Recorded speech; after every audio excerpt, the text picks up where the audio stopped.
لسیش وخیراتنی کاک پیروز ملکشا اندامی کمیته ناوەندی کۆمەڵەی زانکۆکێشانی کوردستان.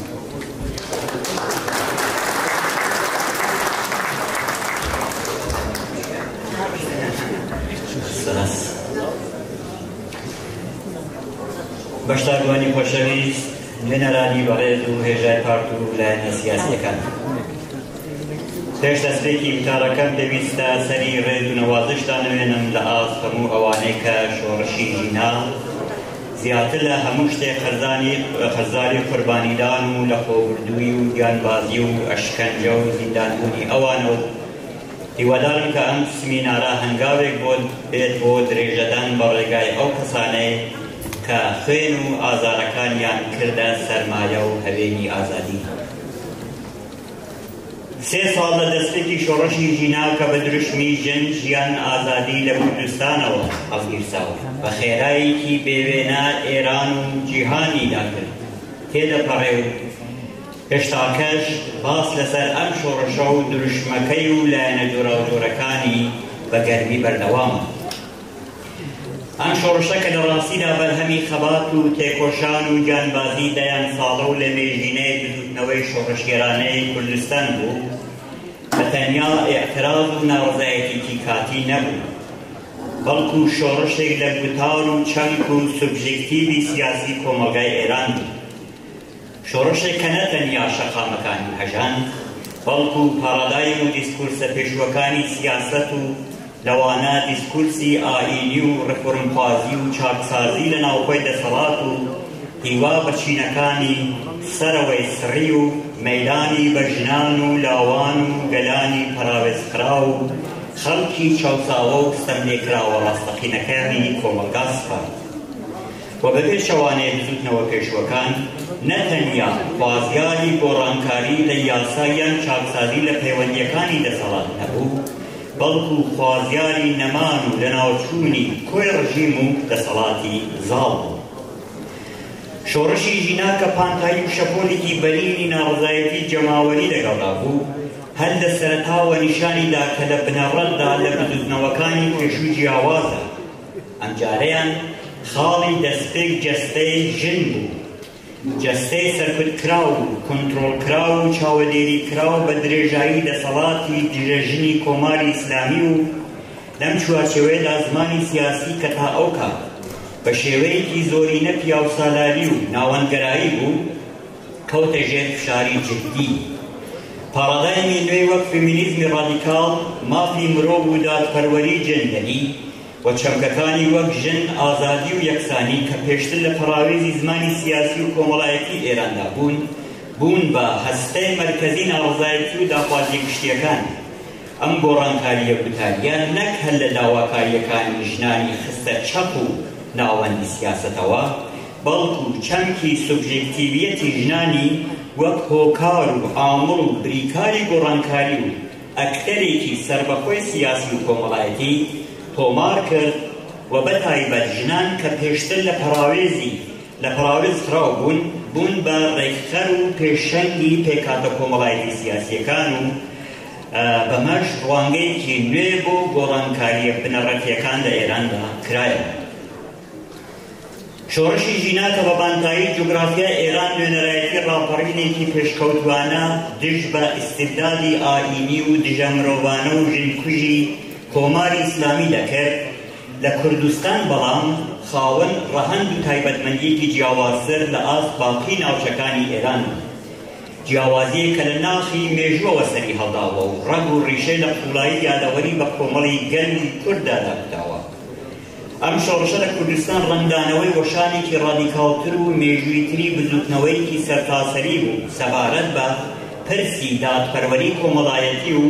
هەڵاواردنی نەتەوەیی و چاوساندنەوەی چینایەتی و ئینکاری شناسە کولتوریەکان. هەر بۆیە بەبێ تێگەیشتن لە داخوازیە مێژوو سیاسیەکانی گەلی کوردستان، تێگەیشتنی تەواو لە چەمکی شۆڕشی ژن ژیان ئازادی لە سەرتاسەری ئێران مەحاڵە. شۆڕشی ژینا لە کوردستان تەنها ڕاپەڕینێکی کاتی و دروشمەکەشی دروشمێکی هاوردە نەبوو، بەڵکو ئەزموونی ژیاوی ژنانی ئەم نیشتمانە بوو کە لە شاخەوە تا شەقامەکان و لە خەندەقەکانەوە تا ناشتنی شەهیدان لە هێڵی پێشەوە بوون. شۆڕشی ژینا درێژەپێدەری مێژووی خەباتی نەتەوەیی و سیاسی و کولتوری دەیان ساڵەی گەلی کورد لە دژی ئینکاری شناس و سەرکوتی سیاسی و کۆلۆنیالیزمی ناوخۆیی بوو. ئەم پەیوەندی ڕەبوڕیشەییە بووە هۆی ئەوەی کە داواکاریەکان لە کوردستاندا هاوکات لەگەڵ پەیوەندی لەگەڵ باقی گەلانی وشتەجێی جوگرافیای ئێران و کاریگەریە پێشکەوتووەکانی لەسەر ڕاپەڕینی سەراسەری لە ئێران، بەڵام ڕەهەندێکی ستراکتۆریتر و قوڵتر و ڕادیکاڵتری لە ئاسباقی شوێنەکان هەبێت. هەر لەم سۆنگەیە و لە کاتێکدا کە لە بەشەکانی دیکەی ئێران و لە دەربڕینی ناڕزایەتیەکاندا زیاتر گرنگی بە گۆڕان و جادسازیەکان و مافە مەدەنیەکان و ئازادی تاکە کەسیەکان دەدرا، لە کوردستان و هەر لە سەرەتای شۆڕشەکە و بە دروشمی داگیرکەری ئێرانی قاتڵی ژیناوانی و دەیان دروشمی هاوشێوەی دیکە کە بە دوای ئەمەدا هات داکۆچی لە مافی دیاریکردنی چارەنووس و کۆتایی هێنان بە سیاسەتە ناوەندگەراییەکان و نکۆڵیکردن لە ناسنامەی نەتەوەیی دەکرا. ئەمەش نیشانی ئەدا کە داخوازیەکانی خەڵک و بەتایبەت نەسلی تازە لە نێوبزوتنەوەی کوردستاندا گەیشتووەتە ئاستێکی در و گەشە و گۆڕانکاریەکی قوڵی لەباری فکری و فەلسەفیەوە پێکێناوە و نەوەی تازە هاوکات لەگەڵ پێداگری لەسەر کێشە و داخوازیە کۆمەڵایەتی و سیاسی و ئابوووریەکانیان بە ئیرادەیەکی زیاتر و باوەڕبەخۆبوونێکی زیاتر و زۆر بەڕوونی و ڕاشکاوانە باسییان لە پرسی کورد و شناسەنەتەوەیەکانیان دەکرد. یەکێک لە دەستکەوتە گەورەکان و دەرەنجامە بنەڕەتیەکانی شۆڕشی ژینا لە ئاستی ناوخۆی کوردستان پەرەسەندنی بیری نەتەوەیی و هەرچێ زیاتربوونەوەی پانتایی شناسخوازی و پەیوەندی نێوان سەرجەم ناوچەکانی ڕۆژهەڵاتی کوردستان بوو. بزوتنەوەی ژینا دەرفەتێکی مێژووی بۆ پێداچوونەوە و بیرکردنەوەی دووبارە لە شناس لە ناوچەکانی ئیلام و کرماشان و ورمێ ڕەخسان. ئەم ناوچانە کە بە درێژایی دەسەڵاتدارێتی کۆماری ئیسلامی و تەنانەت پێش لەوەش لە چوارچێوەی سیاسەتە فەرمیەکانی دەوڵەت نەتەوەیی لە ئێران بە بەردەوامی هەوڵدرا بوو کە شناسی کوردیان تێدا ئینکار و بەگشتی بسڕدرێتەوە، بەڵام خەڵکی ئەم ناوچانە لە گەرمەی شۆڕشی ژینا بە بەشداریکردن لە شۆڕشەکەدا و دوای ئەوەش لە گەرمەی بەڕێوەبردنی بۆنە نەورۆزیەکانی سێ ساڵی ڕابردوودا کە لە ڕاستیدا دەکرێت بە درێژەی شۆڕشی ژینا پێناسە بکرێن، بە دەنگێکی بەرز و ڕاشکاوانەتر لە جاران خۆیان بە بەشێکی دانەبڕاو لە نەتەوەی کورد و جەستەی کوردستان ناساند و ئەم پێشهاتە نەتەنیا شکستی پرۆژەکانی کۆماری ئیسلامی بوو، بەڵکو سەرمایەکی ئستراتیژی بوو بۆ داهاتووی خەباتی کورد. یەکێکی دیکە لە دەستکەوتە گرینگەکانی شۆڕشی ژینا گۆڕانکاری لە تێڕوانینی باقی گەلانی نیشتەجێ ئێران و تەنانەت جیهان سەبارەت بە گەلی کورد و شۆڕشە لە مێژینەکەی و گرێدانی سۆزداری سیاسی و ئینسانی خەڵکی ناوچە جیاجیاکانی ئێران بە کوردستانەوە بوو. کۆماری ئیسلامی بەدەیان ساڵ هەوڵیدا و کە وێنەیەکی نەشیا و هەڕەشە ئامیز و پڕ لە توندوتیژی لە گەلی کورد و بزوتنەوەکەی لە ڕێگای پروپاگەندەی میدیایی و پەروەردەی فەرمی و بە ئەمنیەتیکردنی ئەم هەریمە بخاتە ڕوو، بەڵام شۆڕشی ژینا پێگە و مەوقعیەتێکی بەرزتر و سەقامگیرتری بە کوردستان لە دڵی نەتەوە ژێردەستەکان، ژنانی زوڵم لێکرا و خەڵکی زەحمەتکێشی ئێران و جەهان بەخشی و دروشمی کوردستان چاوچرای ئێرانە کە لە دڵی کۆمەڵگای ئێرانەوە هاتە دەری خست کە پەیوەندی قوڵ لە دڵی شەقامەکان و لە ڕێگای خوێن و هاوارەوە لە نێو گەلانی ستەم لێکراودا دروست بووە، هاوار و بانگەوازێک کە لە پێشکەوتوانەترین خواستەکانی مرۆڤی سەردەم بۆ ژیانێکی سەردەمیانە و ئینسانی و بەرابەر سەرچاوەی گرتووە. تێڕوانینی ئەمنیەتی و مێژووی کۆماری ئیسلامی بۆ کوردستان و پێگەی تایبەتی ئەم ناوچەیە لە هاوکێشە ئەمنیەتی و سیاسیەکانی ئێراندا کە بەردەوامە و ناوچەیەکی داگیرکرا و چاوی لێکراوە هۆکار بوون بۆ ئەوەی کە چڕی سەرکوتکردن لە کوردستان لە ڕووی ژمارەی کوژراوە و گرتن و میلیتاریزەکردن لە ئاست ناوچەکانی دیکەی ئێران بێوێنە و زیاتر بوو. سەرەڕای سەرکوتە بێبەزەییانە و بەربڵاوەکانی ڕژیم لە باقی شار و ناوچەکانی ئێران لە کوردستان، بەڵام بەڵپەڕی دڕندەیی و توندوتیژی بەرەو ڕووی ناڕزایەتیەکان بوونەوە. ڕژیم بە میلیتاریزەکردنی شار و ناوچە جۆرە و جۆرەکانی کوردستان و تەقە و دەستڕێژی ڕاستەوخۆڕ و لە خەڵک و کوشتن و گەوزاندنی منداڵان و لاوان و کچان لە خوێنی خۆیاندا دەیهێوی سەرڕای پێڕوانینی داگیرکەرانەی بۆ خەڵکی کوردستان دوو پەیام بە ناوخۆی ئێران و جیهان بدات کە هیچ هێڵێکی سووری لە ناوخۆدا بۆ سەرکرد نییە و بە جیهانیش بڵێت کە هێشتا کۆنتڕۆلی ڕەهای بەسەر ناوچە سنووریەکان و کەلینەنەتەوەیەکاندا هەیە.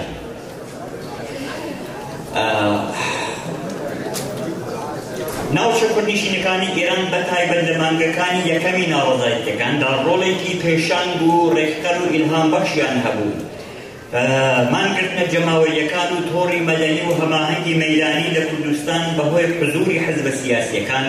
بە بەراورد لەگەڵ ناوچەکانی دیکەی ئێران بە پشتبەستن بە ئەزموونی درێژخایینی خەباتی سیاسی و تەشکیلاتی بتوانن هەنگاوی جدی و کاریگەر بنن بۆ بەهێزکردنی تەشکیلاتی و سەرکردایەتی بزوتنەوەکە.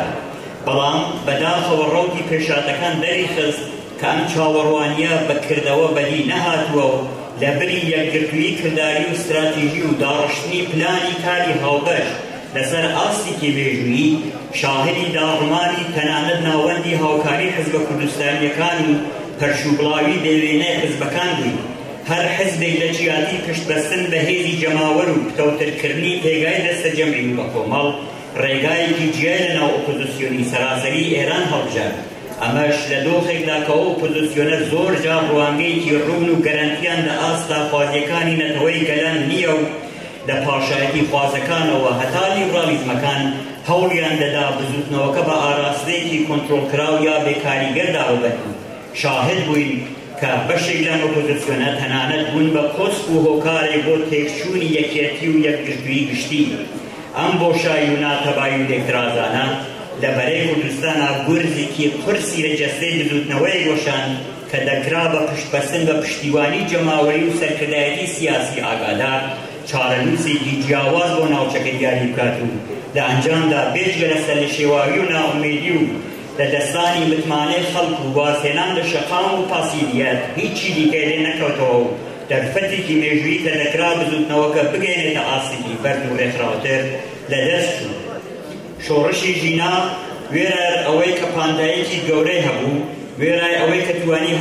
هاوهەنگاوی و هاوسۆدیەکی جیهانی بۆ لای خۆی ڕاکێشێ و سەرڕای دوێری و شەهامەت و گیانبازی دەوێنەی ژنان و لاوان و بەشێکی هەرە زۆر لە چین و توێژە کۆمەڵایەتیەکان لەم شۆڕشەدا. بەڵام لە هەمان کاتا بە ئێمەی نیشاندا کە دەور و نەقش و بایەخی حزب و لایەنە سیاسیەکان لەم بارەوە لەکوێیە و چەندە گرنگ و چارەنووسسازە و بە دڵنیاییەوە ئەم شێوە لە حزبایەتێکی تر وەڵام دەرەوەی داخوازیەکانی نەسڵی نوێ و بزوتنەوەی خەڵکی کوردستان نییە و بە دڵنیاییەوە دەبێت ڕێکار و میکانیزمی نوێ لە کار و گوتار و کردەی هاوبەشدا ببینینەوە. هەر لەم پێناوەشدا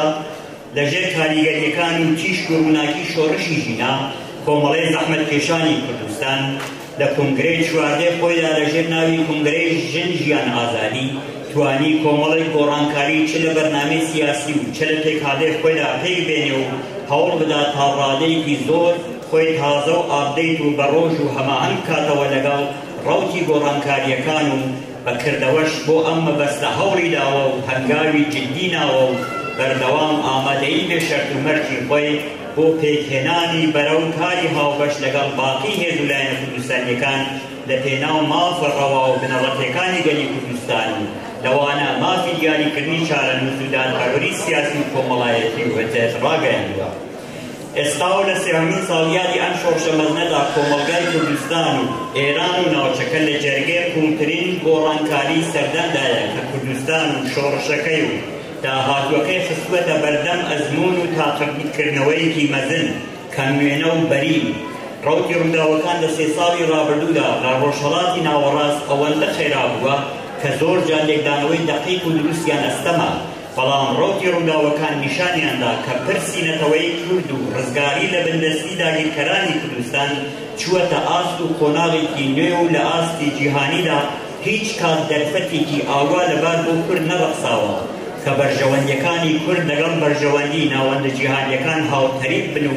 ناوەندە جیهانیەکان چارەنووسی کوردستان بە فاکتۆرێکی سەرەکی هەر چەشنە ئاڵوگۆڕێکی ناوچەکە بزانن هاوکات و لەم ناوەدا ڕۆژهەڵاتی کوردستان لە شۆڕشی بەرین بۆ کۆتایی هێنان بە داگیرکەری نزیک دەبێتەوە و هەموو ئاماژەکان ئەوە دەردەخەن کە ڕۆژهەڵات ئامادەیە و یەکگرتووی نەتەوەیی هەوێنی بەرپاکردنی ڕاپەڕینێکی یەکلاکەرەوەیە. لە ساڵڕۆژی شۆڕشە شکۆمەندەکەی ژینادا یەکگرتووی وتاری و کردەیی حزبەکانی کوردستان و پێکهێنانی ناوەندێکی سیاسی ئستراتیژی کورد و قەوارەیەک کە ببێتە هەوێنی یەکگرتووی لایەنە سیاسیەکان و هێزی پێشمەرگە و خەباتکارانی نەتەوەی کورد هەماهەنگ بکات و هەم نوێنەرایەتی دیپلۆماتیکی کورد لە ئاستی ناوچەیی و جیهانی یەکبکات و هەم کۆمەڵگای مەدەنی لە هەموو کوردستان لەگەڵ یەک و لەگەڵ خۆی هاودەنگ و هاوئاهەنگ کە مەرجی سەرکەوتنی ڕاپەڕینی ڕۆژهەڵاتە. زۆر سپاس.